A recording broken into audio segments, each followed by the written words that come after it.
பகவான் பாபா நீதானையா.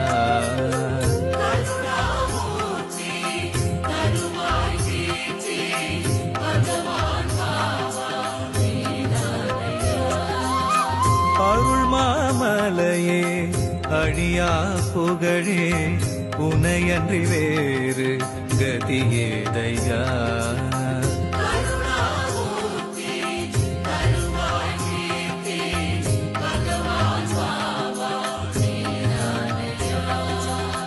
அடியார் வாழ்வில் தடை பல நீக்கும் ஸ்ரீ சாயிநாதன் நீதானையா.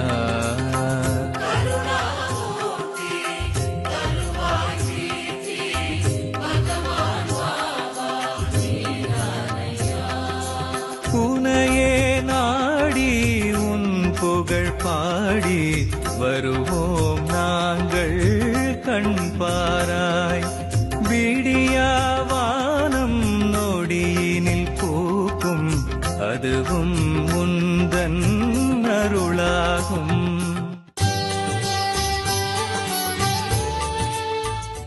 ஜீ தமிழ் தொலைக்காட்சி நேயர்கள் அனைவருக்கும் என்னுடைய பணிவான அன்பு காலை வணக்கங்கள். பரம் தருவாய் இறைவா தொகுப்பிலே பாபாவுடைய அற்புதங்களை, அவருடைய லீலைகளை நாம் பார்த்துக் கொண்டிருக்கிறோம். பாபா என்ன சொல்றார்? முக்கியமா பக்தியோடு எனக்கு அன்பர்கள் எதை படைக்கிறார்களோ, நல்லா புரிஞ்சுக்கோங்க. பாபா சொல்றது இது. பக்தியோடு, உள்ள தூய்மையோடு, பாபா இதை நீ சாப்பிடணும், இதை நீ எடுத்துக்கணும் அப்படின்னு ஆசையா எந்த பக்தன் கொடுத்தாலும் அதை நான் ஏற்றுக்கொள்வேன் அப்படின்னு பாபா சொல்றார். அத்தகைய ஒரு எளிமையான மகான்.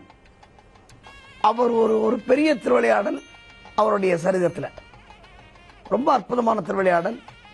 இப்போ இதை இந்த சாயி பூஜை பண்ணுகிறவர்களுக்கெல்லாம் இதை தயவு செய்து ஃபாலோ பண்ணணும். ஏன்னா இப்போ சில பேர் ஒரு நாள் நைவேத்தியம் பண்ணுவாங்க, ஒரு நாள் மறந்து போயிடுவாங்க. அந்த அந்த சம்பந்தப்பட்ட லீலை பாபா நடத்தினது ரொம்ப அற்புதமான லீலை. பாந்திரா என்ற ஒரு மாவட்டம், பாந்திரா என்ற ஒரு இடம்.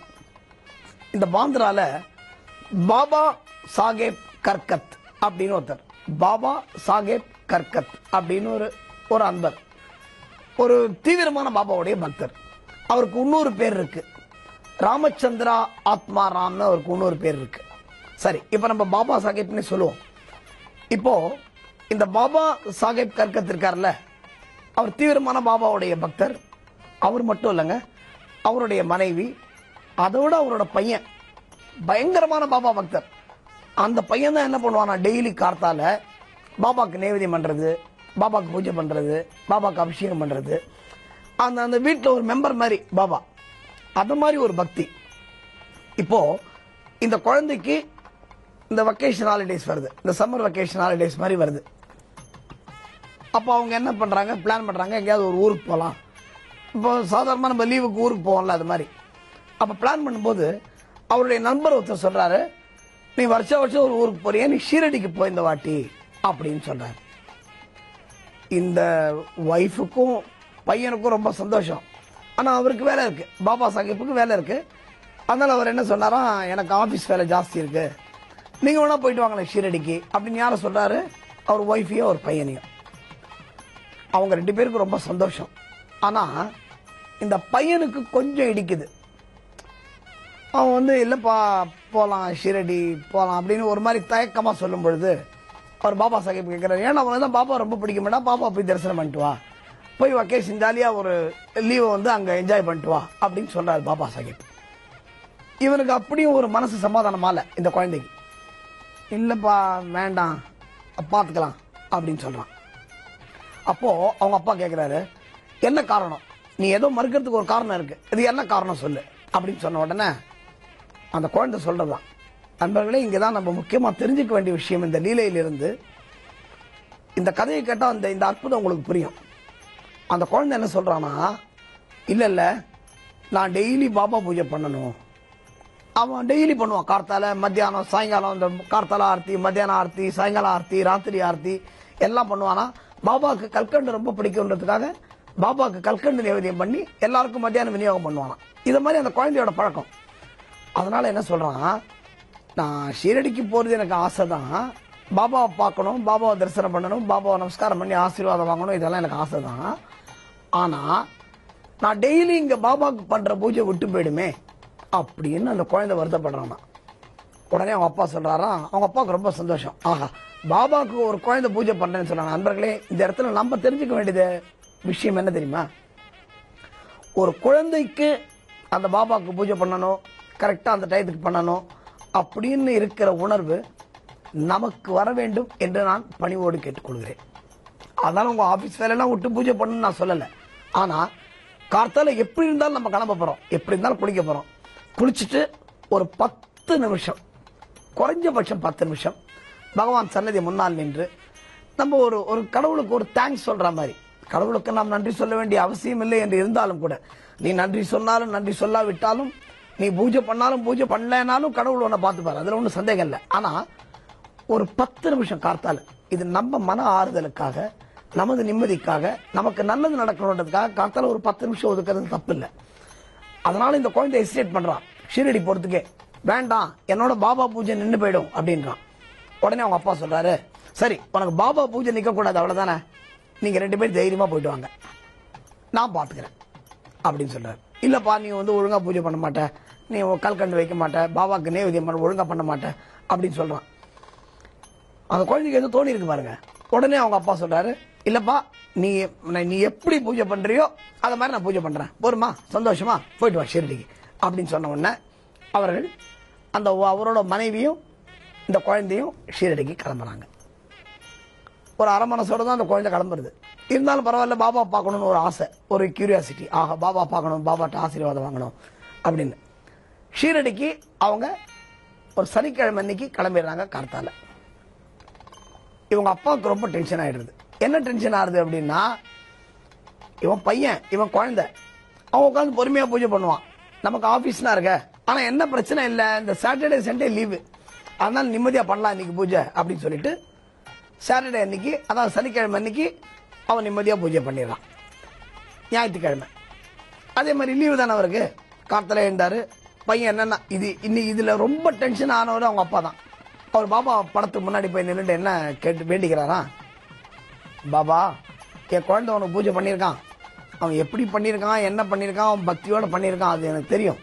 ஆனா அவன் அளவு என்னால் பண்ண முடியுமான்னு தெரியாது, அதனால நான் என்ன பூஜை பண்ணாலும் நீ ஏற்றுக்கோ பாபா, தயவு செஞ்சு என்னை ரொம்ப டில் வாங்கிடாத, எனக்கு தெரியாது அந்த பூஜை முறையெல்லாம் அப்படின்னு வேண்டிக்கிறாராம் பாபாட்ட. அன்பர்களே, ஒரு முக்கியமான விஷயம் என்ன தெரியுமா, இதுல நீங்கள் பாபாவுக்கு எப்படி பூஜை செய்தாலும் சரி, பாபா சொல்றாரு, பக்தியோட அந்த பூஜை இருந்ததுன்னா சத்தியமாக அதனை நான் ஏற்றுக்கொள்வேன் அப்படின்னு பாபா தன்னுடைய பக்தர்களுக்கு ஒரு டிக்ளரேஷன் ஸ்டேட்மெண்ட்டே ஒரு சத்தியம் பண்ணி கொடுத்திருக்காரு. அப்படின்னா எவ்வளவு பெரிய மகான் பாருங்க.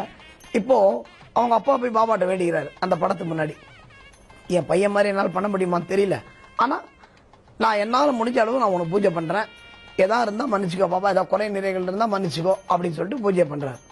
சனிக்கிழமை நல்லபடியா பூஜை முடிஞ்சது, ஞாயிற்றுக்கிழமையும் நல்லபடியா பூஜை முடிஞ்சாச்சு. இவங்க சனிக்கிழமை ஷீரடிக்கு வந்தாச்சு இல்லையா.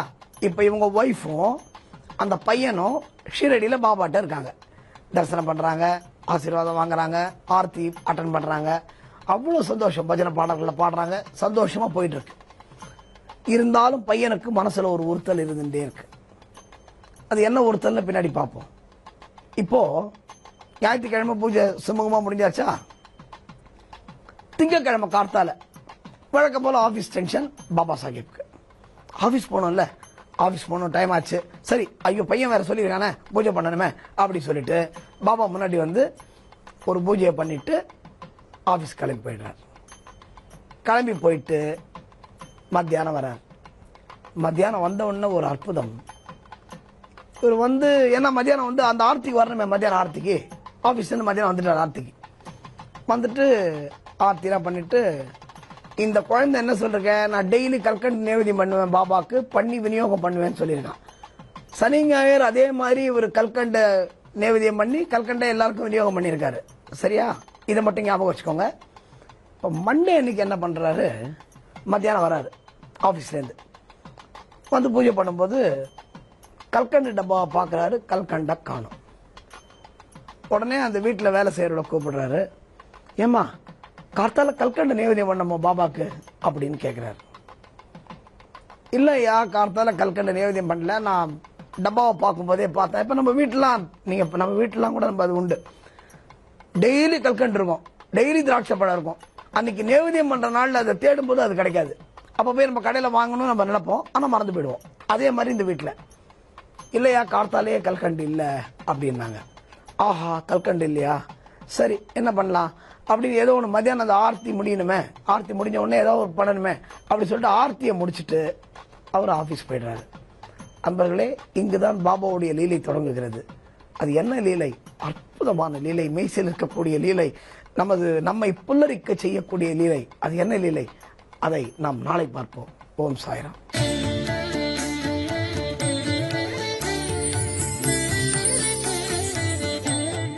ஸ்ரீ குருபியோ நமக. ஓம் காஞ்சி வாசாய வித்மகே சாந்த ரூபாய திமிகி தன்னோ சந்திரசேகரேந்திர பிரச்சோதியாத். ஜி தமிழ் தொலைக்காட்சி நேயர்கள் அனைவருக்கும் பி சுவாமிநாதனின் இனிய காலை வணக்கம். தெய்வத்தின் குரல் நிகழ்ச்சி நேற்றைய தினத்துல காஞ்சி மகா சுவாமிகள் காஞ்சிபுரத்தில் இருந்துருக்கார். ஒரு நல்ல சித்திரை மாசம், நல்ல வெயில் கொளுத்தக்கூடிய காலம் அது. அந்த வெயில் கொளுத்தக்கூடிய காலத்துல மடத்து வாசல்ல மோர் கரைச்சி வச்சிருப்பா. வரக்கூடிய பக்தர்களுக்கு, அந்த ரோட்டை கடந்து போகக்கூடிய பக்தர்களுக்கு கொடுக்கறதுக்காக, ஒரு தாக சாந்திக்காக வச்சிருக்கிறது. அந்த மோரை குடிக்கிறதுக்கு கூட அதிக பக்தர்கள், அதிக வழிப்போக்கர்கள் அந்த பக்கமா போக மாட்டா. அந்த அளவுக்கு வெயில் கொளுத்தம். ஒரு அரைப்பான மோர் தான் தினமும் கரைச்சி வச்சிருப்பா. அன்றைய தினம் மகா சுவாமிகள் ஒரு 3 பானையில 3 பானை நிறைய மோரை கரைச்சி வைக்க சொல்றா. அந்த மோர் எப்படி இருக்கணும்னு ஒரு ரெசிபியும் மகா சுவாமிகள் சொல்றா. அந்த மோரை கரைச்சி பாட்டி வச்சிருக்கா. அந்த பாட்டி வாசல்ல உட்கார்ந்துருக்கா. மணி 10, 11, 11, 12 யாருமே வரல. இது வரைக்கும் பார்த்தோம். அந்த பாட்டிக்கு குழப்பம், என்னடா மகா சுவாமிகள் 3 பானை மோரை கரைச்சி வைக்க சொன்னா யாருமே வராம இருக்காளே, இந்த 3 பானையும் எப்படி கரைய போறதோ, யார் இதை பயன்படுத்த போறான்னு அந்த பாட்டிக்கும் குழப்பம். மடத்தில் இருக்கக்கூடிய ஒரு சில சிப்பந்திகளுக்கும் குழப்பம். என்னாச்சு, அன்றைய தினம் காஞ்சி மடத்திலேருந்து அதே சாரியில அதே பக்கத்துல கொஞ்சம் தூரம் நடந்து போனோம் அப்படின்னா கச்சபேஸ்வரர் கோவில்னு ஒரு கோவில் வரும். ஒரு மிகப்பெரிய சிவாலயம். அந்த கச்சபேஸ்வரர் கோவிலுக்கு எதிர்த்தா போல அன்றைய தினம் மதியம் ஒரு 12 மணிக்கு ஒரு நாத்திக பிரச்சார கூட்டம் நடந்தது. அந்த நாத்திக பிரச்சார கூட்டத்தில் கலந்து கொள்வதற்காக சில தலைவர்கள்லாம் வந்திருந்தா. அவெல்லாம் ஒரு 12 மணிக்கு அந்த கூட்டத்தை ஆரம்பிச்சு எல்லாரும் பேசி முடிச்ச பிறகு, அவ நாத்திக கொள்கைகளை அந்த இடத்துல பேசி முடிச்ச பிறகு ஒரு தொண்டர்கள் ஒரு 100 பேர் கிட்டத்தட்ட வந்திருந்தா. காஞ்சிபுரம் மற்றும் காஞ்சிபுரத்துக்கு பக்கத்தில் இருக்கக்கூடிய பல பகுதிகளைச் சேர்ந்த, பல கிராமங்களைச் சேர்ந்த அன்பர்கள்லாம் வந்திருந்தா. இந்த கூட்டத்தை கேட்டு முடிச்ச பிறகு அவெல்லாம் நாத்திக அன்பர்கள், அதாவது கடவுள் மறுப்பு கொள்கை உடையவர்கள். இந்த கூட்டத்தில் இந்த தொண்டர்கள் அத்தனை பேரும் கலந்துண்டு தலைவர்கள்லாம் பேசி முடிச்ச பிறகு, ஆரவாரம்லாம் செய்த பிறகு, எல்லாம் முடிஞ்ச பிறகு தலைவர்கள் மெல்ல கலைஞ்சு போன. ஒரு மணி இருக்கும் மத்தியானம். எல்லா தலைவர்களும் கலைஞ்சு போன பிறகு இந்த தொண்டர்கள் அத்தனை பேரும் அங்கிருந்து மெல்ல புறப்பட்டார். அவ எங்க வந்து பஸ் ஏறணும் அப்படின்னா, காஞ்சி சங்கர மடத்துக்கு எதிர்த்தா போல கங்கை கொண்டான் மண்டபம்னு ஒரு இடம் இருக்கு, என்றைக்கும் இருக்கு. அந்த மண்டபத்துக்கு பக்கத்திலே தான் பஸ் புறப்படும். அந்த பஸ்ல ஏறி அவ இடத்துக்கு போகணும். ஒரு இடத்துக்கு போய் இன்னொரு இடத்துக்கு மாறணும். இல்ல அங்கிருந்து சில பஸ்ல ஏறி அவ இடத்துக்கு போய் சேர்ந்துடலாம். இந்த இடத்தை நோக்கி இந்த அன்பர்கள் அத்தனை பேரும் வந்துட்டு இருக்கா. எத்தனை பேர்னா சுமார் ஒரு 100 பேர். இந்த நாத்திக கூட்டத்தில் கலந்துண்டு நாத்திக கருத்து உள்ளவா ஒரு 100 பேர் நடந்து வந்துட்டு இருக்கா. இந்த பஸ் ஏறணுங்கிறதுக்காக வெயில் தகிக்கிறது. மத்தியானம் 1 மணி, ஒரு 1:15 மணி, ஒரு சித்திரை மாசம் அப்படின்னா எந்த அளவுக்கு வெயில் கொளுத்துன்னு யோசிச்சு பாருங்க.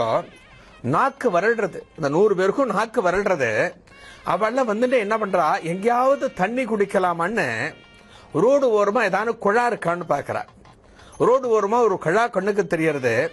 அந்த குழாயை நோக்கி எல்லாரும் ரொம்ப ஆவலா போய் அந்த குழாயை திறந்து பாக்குறா. சுத்தமா தண்ணி வரல, காத்து தான் வருது. அந்த குழாயில தண்ணி வரல. இவாளுக்கெல்லாம் நாக்கு இன்னும் கொஞ்சம் வறட்சி ஆறுது. என்னடா அது, நம்ம ஒரு 3/4 மணி நேரம் 1 மணி நேரம் உட்காந்து இந்த மீட்டிங்ல கலந்துட்டோம், நமக்கு தண்ணியே கிடைக்கலையே, வெயில் இந்த அளவுக்கு கொளுத்துறது, ஒரு தாக சாந்தி பண்ணிக்கிறதுக்கு ஒரு தண்ணி கிடைக்கலையேங்கிற ஒரு எண்ணத்தோட இந்த கங்கை கொண்டான் மண்டபத்துக்கு நடந்து வரும்போது, மண்டபத்துக்கு எதிர்த்தாப்புல தான் காஞ்சி சங்கர மடம். இந்த சங்கர மடத்து வாசல்ல பாட்டி உட்கார்ந்துட்டு இருக்கா. எப்படி உட்கார்ந்துட்டு இருக்கா? 3 பானை நிறைய மோரை வச்சுட்டு உட்கார்ந்துட்டு இருக்கா. அது வரைக்கும் யாருக்கும் இந்த பாட்டி ஒரு டம்ளர் மோர் கூட விநியோகம் பண்ணல. 3 பானை மோரும் அப்படியே இருக்கு. இந்த 100 பேர் வந்துட்டு இருக்கா. இந்த 100 பேர் இந்த இடத்தை கிராஸ் பண்ணும்போது நாக்கு வறண்டு இருக்கு எல்லாருக்குமே. ஏதோ ஒரு தாக சாந்திக்கு குடிக்கணும், ஒரு தண்ணியோ ஒரு சர்பத்தோ ஏதோ ஒன்று குடிச்சே ஆகணும். அப்ப இவளோட சில பேரோட பார்வை இந்த மடத்தின் பக்கமா போறது. இந்த மடத்தோட வாசல் பக்கம் போன பிறகு வாசல்ல ஒரு பாட்டி உட்கார்ந்து இருக்கிறது தெரிகிறது. பாட்டிக்கு முன்னாடி 3 பானைகள் இருக்கிறது தெரியுது. பானைக்கு மேல டம்ளர்கள் கவுத்து வச்சிருக்கிறது தெரிகிறது. ஓ, இந்த பாட்டி தான் மோர் கொடுக்கிற பாட்டி போல இருக்குன்னு அவளால புரிஞ்சுக்க முடிகிறது. இவா கடவுள் மறுப்பு கொள்கை உடையவர்கள். காஞ்சி சங்கர மடம்ங்கிறது ஒரு கடவுள் சம்பந்தப்பட்ட ஒரு நிறுவனம், அது ஒரு மடம். அது இந்த இடத்துல போய் நாம எப்படி மோர் குடிக்கிறது? இந்த பாட்டி மோர் கொடுக்க போறான்றது தெரியறது. டம்ளர் வச்சுட்டு இருக்கா. 3 பானை மோர் இருக்குன்னு தெரியறது. ஏதோ மோர்னு எழுதி வச்சிருக்கா, அதுல மோர் இருக்குன்னு தெரியறது. எப்படி நாம இங்க போய் கொடுக்க முடியும்? நாம ஒரு கொள்கையை உடையவர்களாச்சே, இதோட நாம எப்படி இந்த இடத்துக்கு போறதுன்னு ஒரு சின்ன ஒரு தயக்கம் தடுமாற்றம் இவாளுக்குள்ள வருது. ஒருத்தர் மனசுல குடிக்கலான்னு இருந்தா கூட அவரால் வெளியில சொல்ல முடியல. ஆஹா, இந்த இடத்துல போய் மோர் குடிக்கலாம், இங்க மோர் இருக்குன்னு சொல்ல முடியல. ஒருவேளை யாரானு எதிர்த்து பேசிடுவாளோன்னு ஒரு சின்ன பயம். இந்த 100 பேரும் என்ன பண்றதுன்னு யோசிக்கிறா, மெல்ல தடுமாறுறா. ஒரு 4 தப்படி நடந்த அந்த கங்கை கொண்டான் மண்டபம் பஸ் ஸ்டாப். அந்த பஸ் ஏறுறதுக்கு முன்னால தாக சாந்தி பண்ணிக்கணும். ஒரு 4-5 பேர் என்ன பண்றா, பரவாயில்ல, இந்த காஞ்சி மகான் அப்படிங்கிறவர் பலராலும் ஏற்றுக்கொள்ளக்கூடிய ஒரு மகான் தான். இவர் ஒன்னும் பெரிய நமக்கு ஒரு பாதகம் இல்ல. இவரோட இடத்துல போய் இந்த இடத்துல இந்த அவசர சூழ்நிலைக்கு ஒரு டம்ளர் மோர் வாங்கி குடிச்சா பரவாயில்ல அப்படின்னு தீர்மானிச்சு ஒரு 4 பேர் இங்க நடக்கிறார். இந்த பாட்டியை நோக்கி ஒரு 4 பேர் நடந்த உடனே மிச்ச அன்பர்களுக்கும் யாரா இத பிள்ளையார் சுழி போட்டு ஆரம்பிப்பான்னு பார்த்துட்டு இருக்கா. இந்த 4 பேர் ஆரம்பிச்சுட்டா மிச்ச தொண்டர்கள் அத்தனை பேருமே மெல்ல இவா பின்னாடி நடந்து போறா. அந்த பாட்டி கிட்ட போறா. பாட்டி இவாளுக்கெல்லாம் பார்த்த உடனே பாட்டிக்கு ஆனந்தம் தாங்க முடியல. மோர்ல சேல்ஸ் ஆக போறது, அந்த மோர் இலவசமா விநியோகமாக போறது. இன்னைக்கு காலையில கரைச்சு வச்ச இந்த 3 பானை மோர் கொஞ்ச நேரத்துல காலியாக போறதுங்கிற ஒரு சந்தோஷம் பாட்டிக்கு. கடன்னு டம்ளர் எடுத்து எடுத்து இவாளுக்கு கொடுக்க ஆரம்பிக்கிறா. ஒவ்வொருத்தரும் குடிச்சிட்டு அடுத்தவர்கிட்ட டம்ளர் தரா, அடுத்தவருக்கு மோர் போறது. இப்படி இந்த மோர் மெல்ல மெல்ல மெல்ல காலி ஆயிட்டு இருக்கு. ஒரு 100 பேரும் குடிச்சு அந்த 3 பானை மோருமே காலி ஆயிடுது. பாட்டிக்கு ஆச்சரியமான ஆச்சரியம். அப்பத்தான் ஒருத்தர் நினைக்கிறார், அந்த 100 பேர்ல ஒருத்தர் நினைக்கிறார், நம்ம காஞ்சிபுரத்துல இருக்கோம், காஞ்சிபுரத்துல நம்ம கடவுள் மறுப்பு கொள்கை உடையவர்கள் நம்ம இருந்தாலும் இந்த சன்னியாசி எத்தனையோ ஏழைகளுக்கு உதவி பண்றாரு, எத்தனையோ திருமணம் ஆகாமல் இருக்கக்கூடியவர்களுக்கு அந்த கல்யாணத்துக்கு உதவி பண்றாரு, படிக்க முடியாத பசங்களுக்கு உதவி பண்றாரு. இவருக்கு நல்ல மனசு தானே, இந்த மகான நாம தரிசனம் பண்ணினா எப்படி இருக்கும் அப்படின்னு மனசுக்குள்ள நினைக்கிற ஒரு நாத்திக கொள்கை உடைய ஒரு அன்பருக்கு இந்த இடத்துல மோர் குடிச்சாச்சு. மோர் குடிச்ச உடனே இந்த இடத்து மோரை குடிச்சதனாலவோ என்னவோ இவரை பார்த்தா என்ன அப்படின்னு அவரோட மனசுல தோணித்து. இதனோட தொடர்ச்சியை நாளைய தெய்வத்தின் குரல் நிகழ்ச்சியில பார்க்கலாம். நன்றி, வணக்கம்.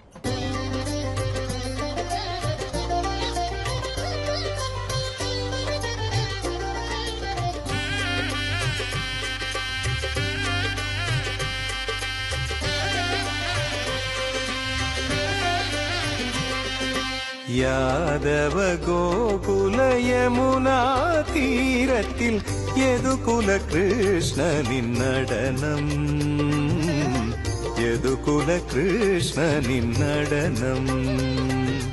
யாதவ கோகுல யமுனா தீரத்தில் யதுகுல கிருஷ்ணனின் நடனம், யதுகுல கிருஷ்ணனின் நடனம். ராதா முரளி கோபிகானம் ராசக்ரீடை வினோதம் ராதா முரளி கோபிகானம் ராசக்ரீடை வினோதம் ராசக்ரீடை வினோதம் யாதவ கோகுல யமுனா தீரத்தில் யதுகுல கிருஷ்ணனின் நடனம் யதுகுல கிருஷ்ணனின் நடனம்